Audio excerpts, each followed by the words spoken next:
fall kaina, spring kaina, or summer kaina, the same approach you have to follow.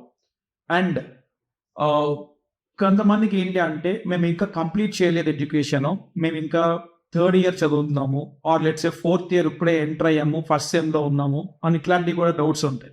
So బేసిక్గా మీరు third ఇయర్లో second sem వచ్చిన దగ్గర నుంచి you are eligible for applying to the universities. బేసిక్గా కాలేజెస్లో మీరు చదువుతున్నప్పుడు మీకు ఒక బోనఫైడ్ సర్టిఫికేట్ ఇస్తారు, అంటే కోర్స్ కంప్లీషన్ సర్టిఫికేట్.